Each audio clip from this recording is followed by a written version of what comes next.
Episode 8: Advice from people who have seen a lot of weddings. We asked our team if there's anything they wish our couples knew before their wedding day, and here is the advice we collected. Alone time as a couple. At some point during the wedding day, schedule at least a few minutes when you guys can be completely alone. If you're doing a first look, before the ceremony may be a good time to do this, so you can savor your last moments as officially single people together. If you're not seeing each other before the ceremony, you can schedule your freshly married couple alone time right after the ceremony or right before the grand entrance. However, in this case, you would likely have to keep it short because, as we mentioned earlier, this time between the ceremony and the reception is quite a hot commodity. Weird venue rules. Sometimes wedding venues have rules that are a little peculiar. Those rules may include a restriction on hanging things anywhere, no walking in heels on special grass, specific attire requirements for all guests and vendors, or restrictions on movement during the ceremony. This last one is especially common in churches, which often don't allow photographers or videographers to be anywhere in front of the guests during the ceremony. The harshest one we have ever experienced was a church that didn't allow the shooters to move at all. We had to shoot from one position for the whole ceremony. It helps if you know these rules ahead of time and also let us know about them in advance as well. Talking about restrictions, flying a drone may be prohibited in some places, especially near airports or military bases. All drone pilots have to follow FAA rules, and occasionally venues have their own restrictions as well. Writing and reading letters. If you're writing letters to each other to be read during the getting ready, put your full heart and soul into them. To make sure that you're able to do that, write these letters ahead of time and don't leave this task for the day of the wedding. If you want us to capture a little bit of you writing the letter, just leave a bit of space at the very end for a few last sentences in your signature. We've seen a few cases of a bride or a groom opening the letter, excited to read some deep personal thoughts of their spouse-to-be, only to find a few quick general sentences. Also, when you're reading the letters from each other, no matter whether we're shooting it on video or only on photos, don't rush. Pause if you feel like it, and allow the emotions you're feeling to show. If you have an outdoor ceremony, try to schedule a venue visit at the time with similar lighting conditions to the ones at your scheduled ceremony time.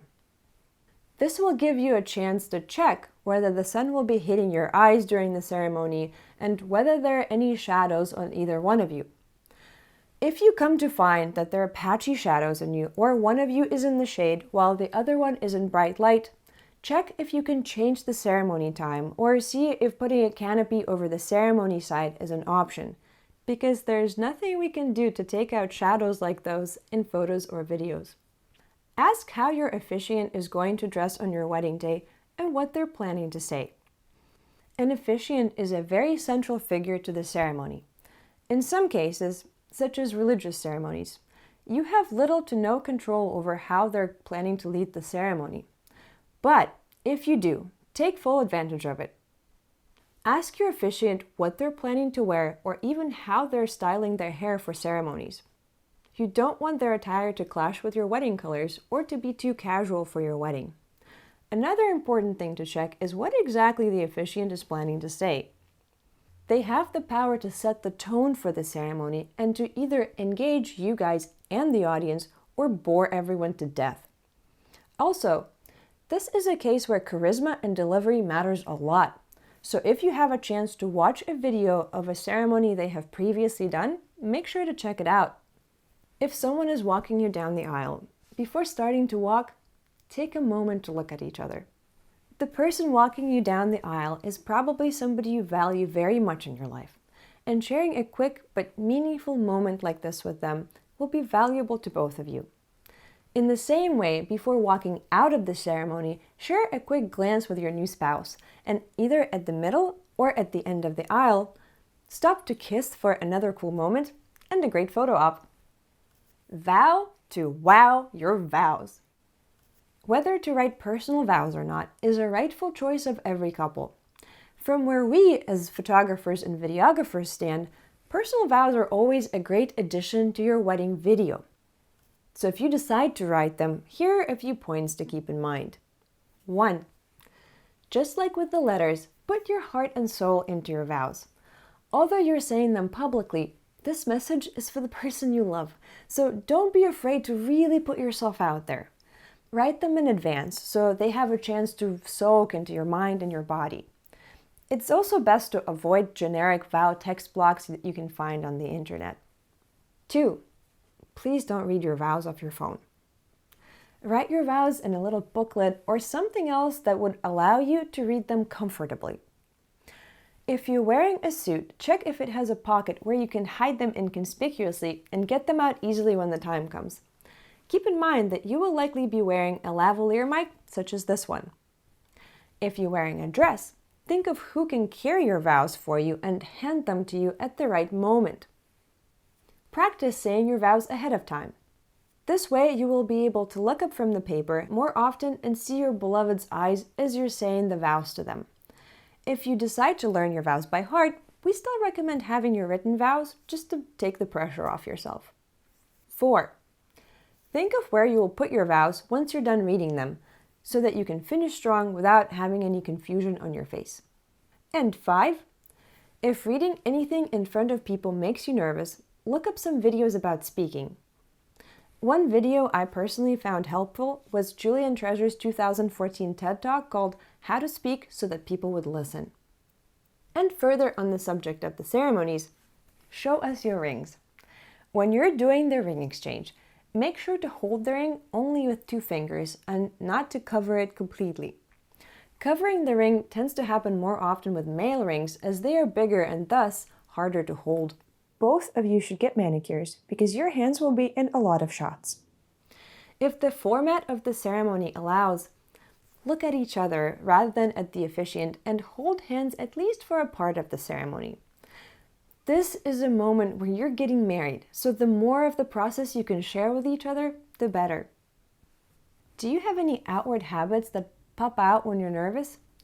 I'm referring to such things as twitching or biting your lip, repetitive blinking, or touching your ear. If you know this is something you're prone to, figure out how you can remind yourself to be aware of it during your ceremony so that you can avoid doing it. In our experience, unfortunately, we have seen many cases of somebody biting their lip the whole time they're walking down the aisle and consequently having that captured in all the pictures. Take your time with everything during the ceremony. Whether you're walking down the aisle, putting rings on each other, or doing anything at all during your ceremony, don't rush and simply enjoy every moment to the full. In your reception, in case your first dance is choreographed, apart from that, give yourself a few minutes at the beginning or at the end of the dance to dance together without choreography so that you can have a few moments to enjoy sharing the first dance without having to think of the moves, no matter how well you know them. Eat your wedding cake like a pro. How many cake eating pictures have you seen where the person eating it doesn't look awkward? Not many. Neither have we. This moment can often be awkward because honestly, it's been a while since anyone spoon-fed you anything. Here's a very simple trick that will help you look good through this process. Simply keep a bit of a smile as you're opening your mouth to eat the cake. Congratulations! Now you're a pro wedding cake eater. Don't forgo videography. Over 70% of our couples have us do both photography and videography for their weddings. While we highly recommend hiring the same company to do both services to ensure that the team works together and not against each other, if you currently don't have a videographer for budget reasons, get at least somebody to do video for your wedding, even if it's not us. Not getting videography is usually people's #1 post-wedding regret. Even if your video isn't top quality, photos alone are a completely different animal, and they will never convey the wedding feel the same way a video will. And now it's time for the checklist. Decide where in the timeline we can schedule a moment of alone time. Check whether my venue has any strict rules. Check whether I can visit my ceremony site during a time with the same lighting conditions as my ceremony. Contact my officiant to check what they're planning to say during the ceremony and what they will wear. Decide when and on what I will write my vows.